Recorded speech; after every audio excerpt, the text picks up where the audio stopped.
Shalom. I want to give all praises to my Heavenly Father. His name is Yahweh Baishem, Yahweh Shai, Baishem Bakah Hakwadash.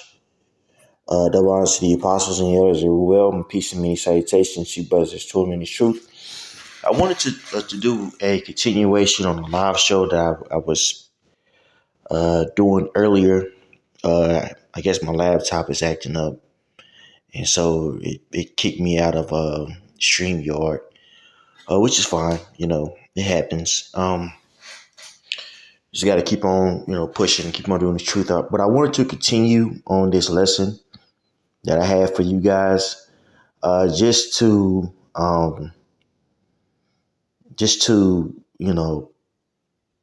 paint a picture of what's going on in that region, and also give an illustration on how big, that situation is by giving you an understanding of the various ports that's in that area and what's being exported, imported out of that region. And this is what I was actually getting to before it shut down. So I wanted to go ahead and just continue where I left off.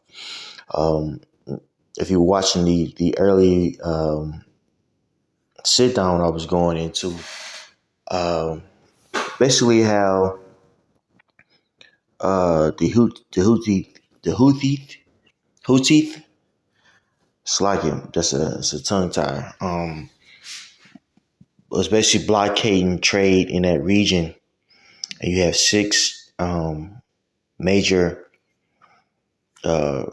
shipping companies that is going to use an alternative route to get goods, shipped out. Now these six major companies, which we'll get to, have to go around the continent of Africa, which is going to stall trade on a global level. And depending on how long this situation, lingers, this could create, some major trading problems, globally speaking, in particular with Asia and Europe. Okay. Also, America can be affected because we'll see an increase in petroleum products and also oil. Okay, so now this is 10 major ports of the Red Sea, and I'm not going to read every little thing, in each port, dealing with each port, but I'll give you a summary in particular on how much and what's being exported and imported at these various ports. So it says the Red Sea is linked to the Suez Canal, which is one of the busiest shipping lanes, providing an alternative to the route around the Cape of Good Hope. It lies amidst Asia and Africa and separates the Middle East, the Far East, and Europe and Asia. The Red Sea region is rich in oil and precious metal resources. It also serves as a natural border between Africa's east coast and the west coast of the Arabian Peninsula. The Red Sea is a vital route for oil transportation through Bab ha-Medib Strait in the south to Suez Canal in the north. Hence, the Red Sea coastline is dotted with many big and busy ports. Let's look at the 10 major ports of the Red Sea. Now, I won't be covering every single one, but I just wanted to, again, just give you this idea of, the severity of what's going on in the Red Sea by giving you an understanding of what's the gravity of what's being shipped in and out of that area via these ports. Okay. It says Jeddah Islamic port in Saudi Arabia. It says the Jeddah port lies on the coast of the Red Sea and functions as the primary port of Saudi Arabia. It is strategically located along the ship line connecting the east and the west through the Suez uh, Canal. It handles 56% of the nation's total seaborne tonnage or tons, and 67% of all imported food. Uh, Jeddah Port is the second biggest and busiest facility in the Arab world. It says it supports the commercial centuries of the country. It has specialized terminals such as two container terminals with a 7.5 million TEU capacity. TEU is basically the square footage of the container, how much is being filled in that container. Okay, so it's a lot of goods that's being shipped in these containers, which the containers are usually about 20 foot to 40 foot. I did a sit down on this earlier this last week, and it was going to how these containers are now about $10,000. The shipping costs about $10,000 on these various containers.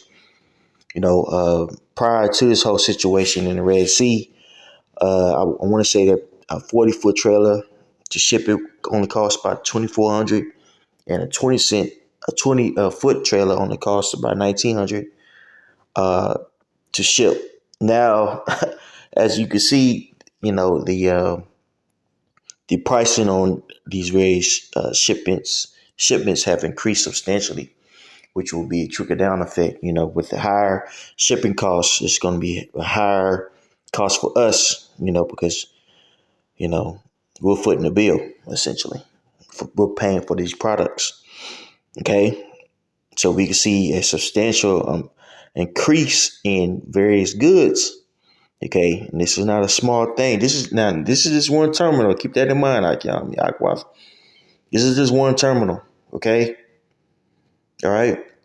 It says the port also has two general cargo terminals, two berths dedicated to ship repairs, livestock berths accommodating 7 million heads annually. So livestock annually, uh, shipments for it. Uh, Livestock here, I should say, annually ships at this port 7 million cattle. That's a lot of cattle, bro. It's a lot of cattle. All right. Think about that on a monthly basis, how much cattle is being shipped back and forth. All right. So it's very plausible that we'll see that Europe could see an increase in prices when it comes to livestock. This could be a catalyst to these various countries hating the whore with higher prices, man. It's something that's very interesting. It says railroad terminals, bulk grain terminals, grain, rice, and flour mills, and passenger terminals. So all these things are being shipped from this first terminal. Skipping down, it says around 52 million tons of cargo, 4 million TEU, and 275,000 passengers are handled annually at the Jeddah port. Okay, so transportation, is at a standstill because of the situation, man. The grinding is ceasing right before our eyes. This is a Port of Port Sudan is situated in the western part of the southern Red Sea, also called the Sheikh Bargoth Port. It is the main port of Sudan, divided into three areas: East Town, West Town, and South Town. It has facilities on both sides of the interior stretching northward. Just get down to the nitty gritty. Um, I want to just get straight to it. It says approximately 8,600,000 tons of cargo and 431,000 TEUs are handled annually here. That's a lot of cargo. Let's see if I can find what's and these various ports that they have uh, ship different things. There's the South Port with berths 1519 accommodates containers, cereals, Roro bulk, and petroleum. What is Roro bulk? Look this up for you guys because it keeps coming up. Just search. I select. I say search. Web search. Roro. Roro port. Roll on, roll off. Roro vessels have either built-in or onshore base ramps or ferry slips that allow the cargo to be effectively rolled on and rolled and off on the vessel within port. Okay, that's interesting. So that's what it's saying. It's saying that it this area uh, you know has those amount of uh,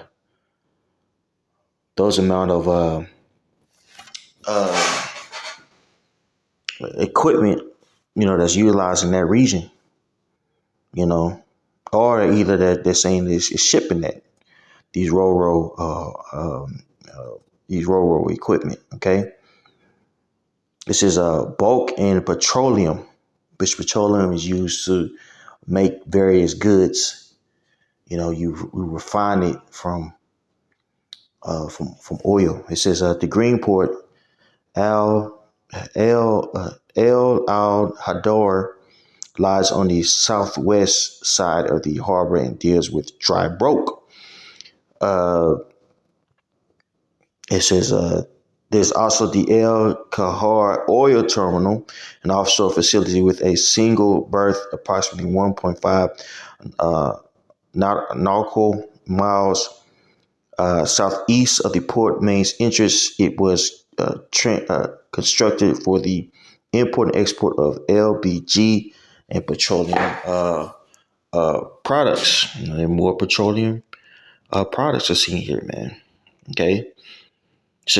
Which we already read, that approximately 8,600,000 tons of cargo, okay, and 431,000 TEUs are handled annually here. It says Port of Djibouti. Port of Djibouti lies at the southern entrance to the Red Sea. Is a key port for the transshipment of Ethiopian cargoes. It says main exports comprise coffee, beans, pulse, oil seeds, and oil cakes, skins, and hides, while most imports include manufactured items. So not only is it beans and pulses and oils and things of that nature that's being exported, but it's manufactured goods, electronic goods. Okay, this is the new port area of Darale is 2 nautical miles west of Djibouti, and has a berth oil terminal on a T jetty. This oil terminal can accommodate ships with an LOA of 22 meter and a draught of 7 meters, weighing around 80,000 DWT. So this port is able to accommodate very large ships. Okay, to load and unload certain items. Okay, let's get down to it. It says Julia also has a free port zone spanning 40 high, approximately 5,816 tons of cargo and 293,000 TEU are handled annually here. And the list goes on. The list goes on, but I want to read you guys a couple of these things. Just to give you, illustration of how much is being exported, imported out of this region. Okay. Now that we've seen that these various ports, and their capability, you have major shipping companies that are saying that they're going to utilize a different route in order to, ship these various goods, export and import these various goods. Okay, and let me get that for you. Yeah, let me play this for you guys. I did research. It was like 6 companies, major companies, that was avoiding using the Suez Canal because of the conflict in the Red Sea, which, hopefully it'll expound more on this. The various companies, and you definitely could do your research for yourself too. Okay. More shipping companies are set to avoid the Red Sea following attacks on merchant vessels by Houthi militants. German container. Matter of fact, let me take this off of Do Not Disturb because it's not going to play. More shipping companies are set to avoid the Red Sea following attacks on merchant vessels by Houthi militants.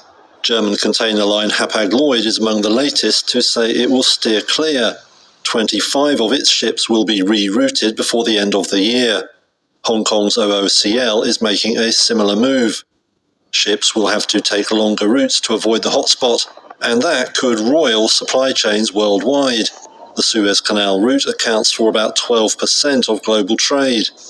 Costs will jump too, with the price of shipping a container from China to the Mediterranean up 44% just this month. Experts say anything that is moved by sea, from toys to food and clothing, could be at risk. Concern over disruption to supplies is driving commodity prices higher too. Metals prices rose Friday, as did benchmark oil prices. Crude jumped around 1%, though traders say the impact on supplies should actually be limited. Relatively little oil is shipped through the Red Sea. Much now depends on the International Naval Task Force being set up by Washington. The Pentagon says over 20 countries have signed up to take part, though some did not want to be named. Vessels from the US, British and French navies have already shot down Houthi drones in the area. On Thursday, UK Foreign Minister David Cameron met his Egyptian counterpart to discuss the crisis. It's absolutely essential that those maritime corridors, that the free movement of ships, of goods, of manufacturers, of oil, of world trade, that they keep going. The crisis grew out of the war between Israel and Palestinian militant group Hamas, which runs Gaza. Yemen's Houthis have threatened to target all ships heading to Israel in response. All right, so as you can see there, you have various companies that are saying they're going to use different routes, which is going to increase price substantially because of this, especially for these European countries. And this could have an effect worldwide. Okay. I actually work in the transportation industry, and I seen Hapag-Lloyd. I seen that company's container here in Texas, man. So as you can see, things are ramping up. These various countries are getting tired of the U.S. And it's this grip it has on the world. Especially with you know them spearhead NATO, which we know to be the beast. Um, Especially with the whole situation that's happening in Israel. At On October the 7th, supposedly you had 1,200 people killed and over 200 hostages taken from uh, Israel by Hamas. Um, and in retaliation, Israel killed over 18,000 people there, man, bombing indiscriminately hospitals, these and nature. So the Arabic world, the Ishmaelites, they're in the uproar, man. They see all this madness that America is doing, and well, I say America, Israel, which is backed by America, is doing, and they are, setting up various proxy armies to uh, damage the damage the inventory of Israel. Okay, actually, you have Malaysia saying that they're not going to allow any shipments from uh, Israeli companies to come, in their area. Okay, this is the weak saying that they are strong. Okay, and also these various proxy wars. It's going to induce a lot of these countries to begin to hate the whore. Okay, Joel 3:9. But proclaim ye this among the Gentiles: prepare war, wake up the mighty men. Let all the men of war draw near. Let them come up. Beat your plowshares into swords and your pruning hooks into spears. Let the weak say, I am strong. You see this going on now. The Houthis are a proxy army funded by Iran. Okay. I believe Hamas is funded by Iran. You have the Hezbollah willing to get involved. They are funded by Iran. These various proxy armies are willing to come up against Israel, which if they come up against Israel, then they're coming up against Babylon the Great, aka America. Okay, and what they're doing is they're damaging the inventory of Israel, you know, by attacking their various ships, right, and disrupting really supply chain of the world, okay, which is going to cause these not people but countries to address this problem that's going on in Israel. And as you can see, if you've been paying attention, a lot of these countries that have vowed to help America in the Red Sea, they're actually backing out of that pact. Okay, they're backing out of that pact.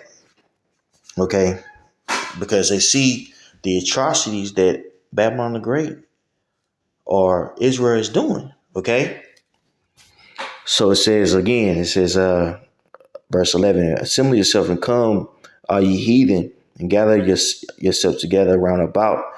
Thither cause thy mighty ones to come down, O Yahweh. Let the heathen be awakened and come up to the valley of Jehoshaphat, Yahweh Shaphat. For there will I sit to judge all the heathen round about. And this is exactly what's happening, right? World War III is being fomented right before our eyes. I don't think that the situation is going to de-escalate, okay? Right? Certain pacts are going to be made. Um, certain uh, nations are going to turn on Babylon the Great, and we know this. because it's prophetic. Okay, it's prophetic to that these nations will turn against Babylon the Great, and we'll get Revelation the 17th chapter. It says, I want to get straight to the point. I don't want to. Habakkuk 2, and I want to get in particular. It says, won't they take up a parable against you? Okay. Yeah, verse 6. Habakkuk 2 and 6. Shall not all these take up a parable against him, and a taunting proverb against him, and saying, woe to him that increases not that which is not his? How long? And to him that laid himself with thick clay, which is debt, abaya, right? These various countries are going to take up a parable against the U.S. for its atrocities that he has committed on the planet Earth. And they're going to eventually make certain countries going to make certain pacts to come up against this place. This is what we see being fomented. Okay, all right. Woe to him that coveteth and evil covetousness to his house, that he may set his nest on high, that he may be delivered from the power of evil. And this is essentially what Babylon the Great is doing. It's furthering its grip on the world. Uh, it's done it. These various countries, not only these Edomite countries, Idumean countries, have done this throughout the world for almost 100 years. It's just going back to colonization. Colonization never really stopped. But it took different forms of economic colonization, these various loans and things of that nature, various pacts that he has with these third world countries, like say for instance with Niger in France. That was an example of contemporary colonization, man. Because they had it to where the people in Niger would still using the money or the currency uh, of France, and also had its various puppets set up, political puppets set up, to do the bidding of the French government, And here recently, what do you have? You have a coup set up to topple that system. Well, that sentiment of rising up against, Esau Edom will be, or the beast will be more and more seen in the near future. And also the beast is going to implode on itself. It's going to be infighting because of the greed of Babylon the Great. Because of the greed of Babylon the Great, these various European countries are foot the bill. Think about it. The sanctions on Russia. You have people like France and Germany have to pay a substantial amount more for oil. Okay, the French economy is dying right before our eyes. You know what I mean? So these other nations are getting tired of this place, man, and this is going to cause again World War III. People are going to make certain pacts to put themselves in an advantageous or that country in an advantageous position, especially when the whole digital system is being set in place. Okay, so this is Revelation 17 and 16. And 10 horns which thou sawest upon the beast, these shall hate the whore. And who is that whore? Babylon the Great.